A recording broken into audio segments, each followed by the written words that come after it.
bëggoon régime damay taxaw neutre toppatoo samay mbir mais vraiment man gëw ma bokk ci dara pare toog di croiser les bras naan xamoon naa ko. D'accord man dama magu xamoon naa ko. alors pour magu waxoon naa ko la waxoon naa ko. waxoon naa ko alors am na professeur Boubacar Camara un économiste qui a fait 29 ans d'expérience à l'UNESCO. nee na magum xamoon naa ko. baax na sax waaye boole si magum bindoon naa ko. te yow yaa ngi wax yaa ngi bind. wax nga dëgg. alors léegi Cheikh pour terminer dafa am une question sànq yaa ngi koy wax ni l'Assemblée nationale moo war a jouer ses missions de contrôle et de suivi de l'action du gouvernement. Et quand on parlait aujourd'hui des rapports yi nga xamante ni publié wuñ ko par le ministère des Finances alors que loi la bu assemblée bi war a saytu ne nga taxawuñ fa nuñ fa war a taxawee. Et est-ce que aujourd'hui c'est pour rejoindre li nga xamante ni mooy position bu Guy Marius Sagna bi nga xam ni def na bilan wu 1 an bu assemblée nationale bi pour dire que rien n'a changé. Et automatiquement il a attiré beaucoup de critiques. Et même parmi les plus acerbes venant de Pastef aussi. En tout cas des députés comme Ismaïla Diallo ñu dal ci kawam wax ni Guy Marius Sagna il a son propre agenda caché et tout ça tout comme li ñuy wax rek Cheikh Oumar Diagne. posture Guy Marius Sagna ci biir assemblée nationale bi noo ko jàngatee. waaw macha allah li nga wax nii de dama xamul ban taxawaay laa ci war a am ndax il n'a pas changé. Les constants. Il est dans un combat de principe. di nga Mohamed man principe lay jàppee doomu aadama combat bi gii nekk moom la Sonko nekk Sonko boo dégloo conseil des ministres bi passé xam ne il est constant ci li mu doon kaas ci ñàkk liggéey bi ak tappale gi nga xam ne moom mettitu na ko dafa am ay nit yoo xam ne ay nitu principe lañu nit yooyu tappale ak naxante tënku leen toujours dañuy nekk ci ñu war a nekk gii nag j'ai lu sa contribution li may njëkk kontaan mooy gis naa ne kii nekkul woon di nelaw ak di daw ay session il a adressé un nombre extraordinaire de questions écrites. Oui. Il est initiateur de beaucoup de choses yoo xam ne lii la ñuy doyee un député léegi nag le contenu de sa communication ndax li mu wax c'est avéré ou pas loolu man je suis pas bien placé pour atte ko jàpp naa ni au niveau interne si affaire yi weesoo si affaire yi gën a dem on saura voir où se trouve la vérité waaye en tout cas li ma mën a kontaan moom déjà mooy gis ni voilà un député bi nga xam ne jàpp na ni rôle am moom mooy dafa war a am une loyauté par rapport au peuple sénégalais di bokk na structure yi xam ne ñun ñoo ko doon woote di ko jaay sénégalais yi gii dimbali nañu ñun ba dëggal rupture boobu parce que nous ne sommes pas des députés d'un parti nous ne sommes pas des députés d'une personne nous sommes des députés du peuple et intérêt peuple bi chaque fois lañ ciy teg loxo léegi nag ndax rupture am na assemblée man gëw ma ne assemblée bi dina am benn rupture. législature bi ñu nekk. législature bi 15e bi. non du am rupture. pour 5 ans yi yëpp. dama gis ay jouisseurs à la tête de l'assemblée. les gens yoo xam ne ils sont dans la jouissance. ce ne sont pas man dama gëm ni sax dafa am ñetti baat yoo xam ne baat yi Mohamed il faut ñu def si ay débat national ñu waxtaanee ko pour xam ndax ñun ñëpp on s'accorde sur baat yooyu lan mooy seen teneur ak lan mooy seen mbir. baat yi benn bi mooy le don de soi. il faut ñu waxtaanee lan mooy don de soi. ñaareel bi mooy le patriotisme. lan mooy patriotisme. ñetteel gi. mooy la rationalité maanaam rationaliser les dépenses maanaam lan la ñuy wax. rationaliser yàqanal ndax ñetti baat yi ndax ñoo ci bokk compréhension wala ñoo ci bokk déggin wala ñoo ci bokk jubluwaay. man jàpp naa ne à tous les niveaux de l'État ñu bëri bokkuñu perception ci ñetti baat yi waaye nag comme li ñuy wax léegi rek du ma ci sori parce que aw ma éléments yi aw ma ci xam-xam ñoom ñu nekk ci biir ñoo gën a xam en tout cas li gi bind man bàyyi naa ko xel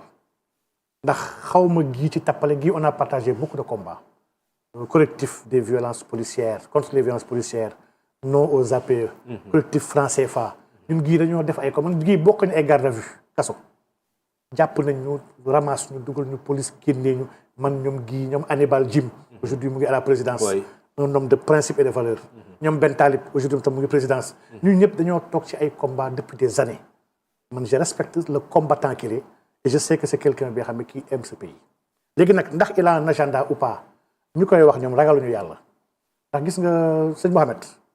li nekk ci biir xol inna allaha alimun bi zati sudur yàlla moo xam ne nekk ci biir xol yi dafa bokk ci prétention ak ci ñàkk maandu nga xool nit mu posé acte wala mu wax dara nga bëgg par cela deviner ne kii si biir xolam nangam moo ci nekk loolu ñàkk maandu ak ñàkk ragal yàlla dëgg la. pourtant la même personne démb moo ko doon tàgg. ay at ci ginnaaw tàgg na ko fi. loolu inconsistant maanaam inconstance la maanaam nit ki moom vraiment dafa war a am constance ak cohérence man Mohamed seede nit ki da ngay conscient da ngay taxaw ci li nga doon wax démb ak barki démb nit ki saa yu waxu démbam ak barki démb ak waxu tayam utee ñu war a tax di xalaat ci nit ki ban waxam la ñu war a jàpp ci ay waxam li leer daal mooy ñun nous avons voté une assemblée de rupture assemblée bi nga xam ne dafa war a bàyyi xel askan bi assemblée bi nga xam ne dafa war a nangu ni askan bi ñooy seeni patron te dañoo war a am vision ci ñuy def et chaque fois fii ba ñuy pare sa législature on a le droit di xool dañuy poser comme acte on a le droit di xool lépp lu ñuy def on a le droit di leen laaj ay questions ñuy tontu ndax suñu ay ndaw lañ ñun la ñu représenté loolu nag ku mu metti mooy xamoo sa mission képp ki nga xam ne tu es allergique à la vérité tu n'as pas de place dans la représentation nationale waroo fa nekk képp ki nga xam ne bu ñu wax bu utee foog ñu jéem a xool ñu créer ay genre ay équipe ak ay groupe ay clan ay kii moo far kii moo far kii ñooñu ñëpp ay tappalekat yi nga xam ne ils n'ont pas été préparés malheureusement à l'exercice de haute fonction dans un état man gis naa assemblée ñi nga xam ne vraiment foofu seen place amuñu ni le niveau ni les compétences ni la juste compréhension des enjeux ni même l'élégance de s'adresser au peuple bi nga xam ne moo leen fal on devait voir des gens yoo xam ne seen culture politique mais moo problématique ils n'ont pas été formés des gens qui sont pas du tout formés wala qui ont été sous-formés léegi nag ndax gii lu mu wax dëgg la bu dee dëgg la c'est grave et c'est pas une fatalité dañ ko war a joyanti ndax jubbanti loolu mooy rôle loolu mooy sensam dans le jubal jubbanti mooy lépp li nga xam ne gis na ni ce n'est pas en droite ligne par rapport au projet mais qu'on apporte des rectifications ak des corrections bu dee tam li mu wax du dëgg ba tey c'est bien il a le mérite de poser un débat et ñu mën a xool sax comment légiférer ëllëg parce que am na des choses yoo xam ne ñu ko wax ci assemblée man tey laa ko gën a gëm caisse noire président assemblée c'est pas normal dañu ko dindi on doit supprimer ça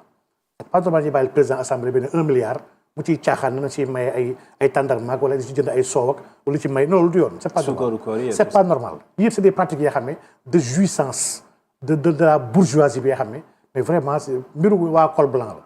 dañ ko war a dindi parce que dañu doon xeex il faut que nos représentants ak nos élus il faut que ñu comprendre ni dëkk bi mais on est passé par plus de 80 morts pour gars yi toog fi ñu toog tey jii il faut ñu bàyyi ko xel il faut ñu xam ni on va pas les laisser di def lu leen neex ak di wax leen neex di toog naan macha allah yarhamukallah loolu du am nous sommes battus mieux que ñoom ñun ba ñuy xeex ñu si bëri si ñoom ñu ngi toog seen ay kër di nelaw ba ñuy wàcc si mbedd yi ñun di raak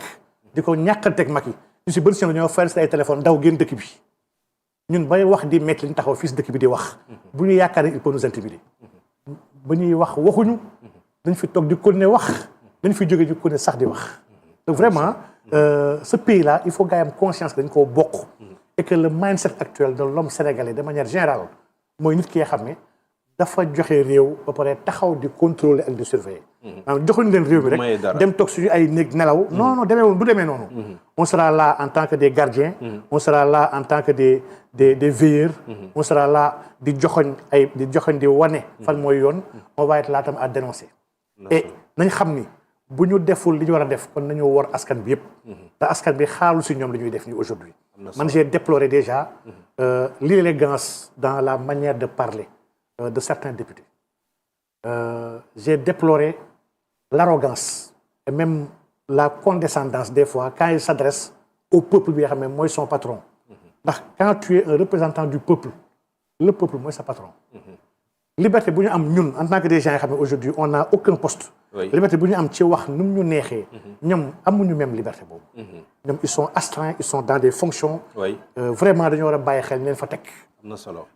waruñu mer buñ leen laajee fii laa fi gis ay jamono gii interpellé benn ministre ci ay machine à café ci nangam mais ay di ko saaga di ko mere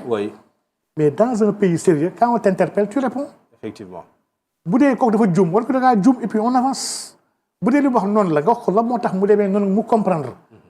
ndax devoir de maanaam xam moom droit wu ñëpp la ñoo war a xam. aujourd'hui dara watul. il est dans son rôle. il est dans son rôle. de contrôleur de l'action du gouvernement. c'est un député bi nga xam ne lépp lu ñu doon kaas daal sang bi. jàpp naa li ñu doon bañ démb tey la war a gën a ay tey ñu koy gën a bañ. ndax démb sax dañ ko doon bañ par principe kese. waaye tey ñu ko war a bañ par principe ak pour le sacrifice lourd. que des Sénégalais ont supporté. pour gars yi mën a egsi au pouvoir. il y a eu des blessés, il y a eu des morts, il y a eu des disparus. pour que ñu mën a egsi ci réew mi pour mën ko soppi. képp ku bañ a soppi réew mi wala kuy yàq soppite googu. day nekk suñu noonu léegi on va dañuy taxaw sa kanam. jàkkaarloo ko yow. Cheikh ñu ngi lay jaajëfal. di am mbégte dalal la je rappelle que ñu ngi doon recevoir koo xamante ne dootuñu ko présenté c'est Cheikh Oumar Diagne Maba. voilà donc voilà. tur boobu neex na ma lool. Maba Cheikh Oumar Diagne Maba mu la doon dalal ci MS Reçoit vraiment di la jaajëfalaat encore une fois ci disponibilité bi. bon et puis di la gërëm si taxawaay bi. moom yàlla moo ñu boole foofu laa yem. dëgg la.